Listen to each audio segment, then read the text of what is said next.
সংবিধান সংস্কার নিয়ে আমরা ওনাদের কতকগুলোর সাথে ঘোরতর দ্বিমতের কথা বলেছি। যেমন আমরা মনে করি সংবিধানের যেমন প্রস্তাবনার আলোকে আমাদের কাছে মনে হয়েছে যে এইটা আমাদের এই দেশ বাংলাদেশ দীর্ঘ ব্রিটিশ বিরোধী শোষণের বিরুদ্ধে সংগ্রাম করতে করতে মহান মুক্তিযুদ্ধের মধ্য দিয়ে দেশ অর্জন করেছি। তারপরে গণতন্ত্র সুপ্রতিষ্ঠিত হয়নি বলেই 90-এর গণঅভ্যুত্থান এবং 24-এর রক্তক্ষয়ী গণঅভ্যুত্থান আমাদের সংগঠিত করতে হয়েছে। তাহলে আমাদের অন্যতম ভিত্তি হচ্ছে 71। এই 71 মানে আমাদের পুরো দেশবাসীর আকাঙ্ক্ষার সমাজ, সাম্যের সমাজ, আইনের সামাজিক ন্যায় বিচারের সমাজ, সমাজে সকলের মর্যাদা সম্পন্ন সমাজ। সেইটাকেই ভিত্তি করে আগাতে হবে। কিন্তু ওনাদের প্রস্তাবনায় আমাদের কাছে অনেক সময় মনে হয়েছে এইটা যেন 71কে অনেক সময় 24 দিয়ে রিপ্লেস করা হচ্ছে। আমরা বলেছি এইটা যথাযথ না। মুক্তিযুদ্ধের চেতনা যেমন থাকবে, অবশ্যই 24-এর গণঅভ্যুত্থানের আকাঙ্ক্ষাও থাকবে। এই বিবেচনায় আমরা মনে করেছি আমাদের 71-এর সংবিধানে কতগুলো অসম্পূর্ণতা আছে। সুতরাং এই অসম্পূর্ণতা 72-এর সংবিধান মানে মুক্তিযুদ্ধের মধ্য দিয়ে অর্জিত যে সংবিধান, আমি সেইটার কথা বলছি। 72-এর সংবিধান তার কতগুলো অসম্পূর্ণতা আছে, ওটা দূর করতে হবে। এইটাকে পুনর্লিখন বা অন্য কিছুর প্রয়োজন নেই। তার জন্যে প্রধানত যে মূলনীতি সংবিধানের 4টি মূলনীতি, সেইটা অব্যাহত রেখেই এই কাজগুলো আমাদের করে এগিয়ে যেতে হবে। এইটাই হচ্ছে ফান্ডামেন্টাল। ওনাদের সাথে আমাদের যে ডিফারেন্স, ওনারা এটাকে কথা বলেছেন, এইটা আমরা বলেছি। ওনারা উচ্চ কক্ষের কথা বলেছেন, আমরা এটা প্রয়োজন মনে করি না। আমরা পরিষ্কার করে বলেছি যে সংবিধানে বিভিন্ন দলের প্রতিনিধিত্ব নিশ্চিত করার জন্যে এবং আমাদের স্থানীয় সরকারকে শক্তিশালী করার যেমন কাজ করা দরকার, একই সাথে সংখ্যানুপাতিক পদ্ধতি প্রবর্তন করা দরকার।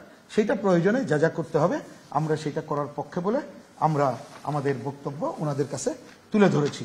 তবে আমরা বলেছি যে আগামীতে নির্বাচনটাই যেহেতু আমাদের সামনে একটা প্রধান বিষয়, এমন কোনো বিতর্কিত বিষয় সামনে আনা উচিত হবে না যেটা আমাদের নির্বাচনকে বিলম্বিত করে।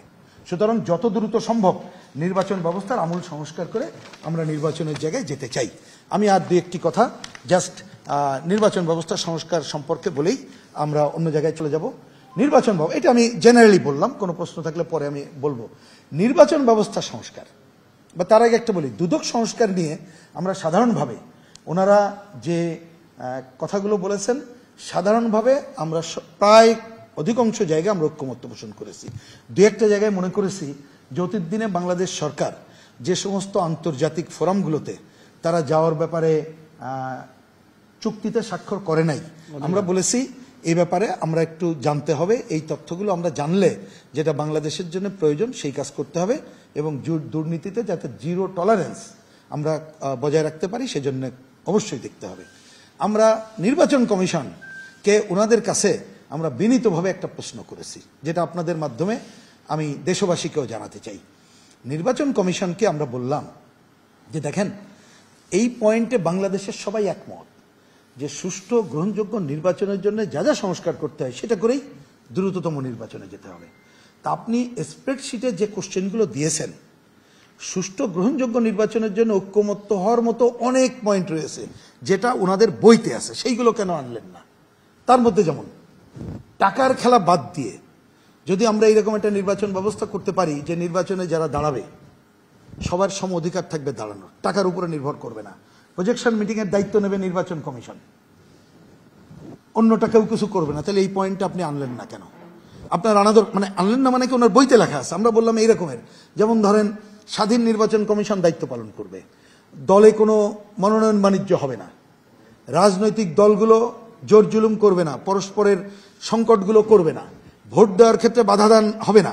এইরকম কতগুলো প্রশ্ন যদি আপনারা আনতেন এবং এটা যদি আলোচনার টেবিলে থাকতো, তাহলে এই যে 30-35টা দলের সাথে আলোচনা করলেন, প্রতিদিন দেশবাসী জানতে পারত যে রাজনৈতিক দলগুলোকে এটা করা উচিত এবং এই ব্যাপারে ঐক্যমত্য আছে। তারাও বিবেচনা করতে পারত যে ভালো নির্বাচনের জন্য কি কি দরকার। যেমন আমরা কমিউনিস্ট পার্টি বলি যে ভালো নির্বাচনের জন্য অন্ততপক্ষে 5টা শত্রুমুক্ত করতে হবে। 1 নম্বর শত্রু টাকার খেলা, 2 নম্বর শত্রু পেশি শক্তি, 3 নম্বর সাম্প্রদায়িক আঞ্চলিক প্রচার প্রচারণা, 4 নম্বর প্রশাসনিক কারসাজি বন্ধ, 5 নম্বর হচ্ছে ভয়ের রাজত্ব বন্ধ। এর জন্য ওনার কিন্তু বইতে অনেক কিছু পজিটিভ লেখা আছে।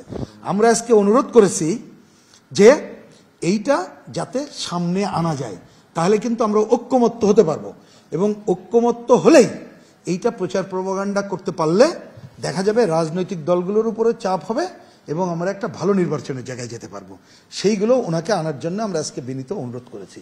একই সাথে নির্বাচন সংস্কারের বিষয়ে ওই যে দ্বিকক্ষ এবং অন্য জায়গাগুলো দেখবেন সংবিধানের সাথে যেগুলো সাংঘর্ষিক, আমরা ওইটার সাথে একমত হয় নাই, এবং সংবিধান সংস্কারের সাথে একটু আগে যে কথাগুলো বলেছি, ওনারা যে যে কাজগুলোর কথা বলেছে ওইটার সাথে আমরা ঐক্যমত্য পোষণ করেছি।